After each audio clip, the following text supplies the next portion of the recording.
So it's been about 9 years since Spider-Man Homecoming came out, and I remember when this film was first released, it was getting a lot of praise. I mean, I could remember being 15, watching this film and coming out and feeling like it was my favorite Spider-Man movie of all time. A lot of people, even OG fans of the character, would say it was just behind, Spider-Man 2, and for it to get that kind of praise was, to me, seemingly deserved at the time. However, over the last decade or so, people's takes on this film have soured tremendously online. No. Yeah. I hate Homecoming is dark. You're out of your mind. You're out of your mind. And unfortunately for those people, they don't know what they're talking about. Because I think what a lot of people don't get about this movie is how it is the quintessential Spider-Man origin movie. People will call it too MCU, they'll call it mid, not a real Spider-Man. You hear the term like Iron Boy Jr. thrown out there a lot. And we're gonna go ahead and debunk that right off the bat. Because people think this movie is childish or it's just Peter not doing anything in this movie are completely wrong. There are literally scenes upon scenes showing how Peter just wants to lose the grip that Tony Stark has on his life. First off, he gets gifted the suit from Civil War, and it almost sets up this type of expectation that Peter Parker has for himself as an Avenger, and yet at the same time, Peter Parker needs to remember that he needs to be a neighborhood Spider-Man. Now, how does this happen? It happens by Tony Stark taking away the suit from Peter and making him humble himself. That is what being a hero is all about, and that's literally the arc of this whole movie. We see once Peter loses the suit, Tony takes it back. We see him have to go against this Vulture and just these other threats in the city without his high-powered suit, and we see him win that. We see him flying on the side of a plane in order to stop this villain. If that doesn't scream Spider-Man to me, then I don't know what does. There's another scene as well when Peter's on a school trip, him and Ned are in the hotel, and there's literally a whole sequence of them trying to remove this tracker from Tony, trying to remove these protocols set by Tony, because it's about Peter Parker wanting to become his own man, his own hero. Come on, man, I don't need training wheels.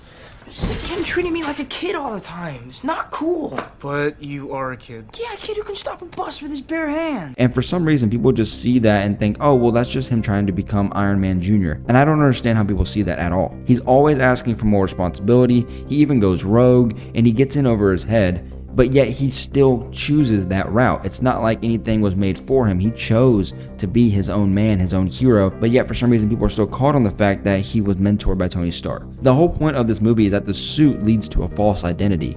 Peter thinks that the suit makes him Spider-Man, and by Tony taking that away, it's the real turning point of the movie. We of course see that iconic line, if you're nothing without a suit, then you're nothing at all. Let's have it. You don't understand. This is all I have. I'm nothing without this suit. If you're nothing without this suit, then you shouldn't have it. And it's just Peter learning who he is without help. That is the key idea of this partnership. And for some reason, people just do not see it that way. But moving on from that, I think the best use of Peter Parker is shown in this film. Right off the bat, we get this opening vlog, and it sets the tone immediately. It shows the excitement and maturity and personality of a 15-year-old, and I could remember sitting there watching this movie and feeling like that's me on screen, and that's how it should be with Spider-Man. It's not this like dramatic, super cool kid or whatever.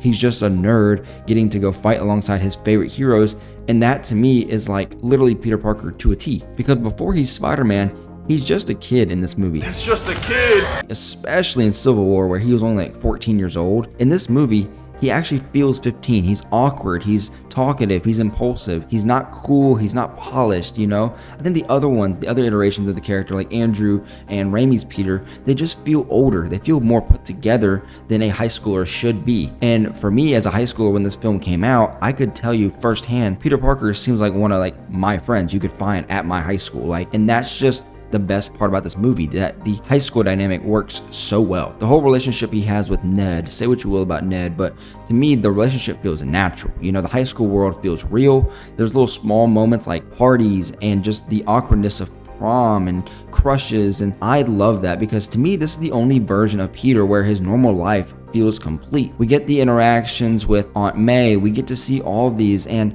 I think that all of this makes Peter Parker who he is, because I think a lot of people forget that Spider-Man goes to the back burner for Peter Parker. It's not the other way around. And for me, if these stories have to be written correctly, it has to be from the point of view of Peter Parker. And I think that's where the Andrew Garfield movies go wrong a lot, is that they forget about the Peter Parker of it all. The overall core theme of the character in general is Peter versus Spider-Man. And in this movie, he keeps choosing Spider-Man over his life. Perfect example is the party scene. He leaves his best friend out to dry because he wants to go fight crime. And that to me is that the sacrifice it takes to become a hero. And that's the sacrifice that Peter learns throughout this movie. You know, it's not just those big dramatic events like an Avengers movie or anything like that. He learns these lessons inside of this contained movie, and to me, that is what the character is all about. I think that the villain of this movie also is incredible. I think Michael Keaton's Vulture is top 5 MCU villain. He has that awesome introduction where they're picking up some stuff from the 2012 Avengers fight, right? And he has this blue collar motivation around him, right? He doesn't want to destroy the world. He feels very real and understandable, you know? And to me, a grounded villain like that equals a grounded story, which is what this movie is. And it really always makes me laugh when people always talk about Brand New Day and they say how they just want it to be a grounded neighborhood Spider-Man movie, when we literally got that with Spider-Man Homecoming. But yet, for some reason, people seem to dog on this film. Just another awesome scene is the car scene, right? We have this incredible performance by Michael Keaton, just this tension you could cut with a knife, and it's one of the best Peter Parker moments ever. And to me, this is just one of the most tense Spider-Man scenes ever without action. I mean, he literally has to go to prom and fight his crush's dad. I mean, that's insane. And that leads me to what I think is one of the more iconic Spider-Man scenes we ever had, which is the rubble scene. It's just the emotional peak of the film. He has no suit, no help. He's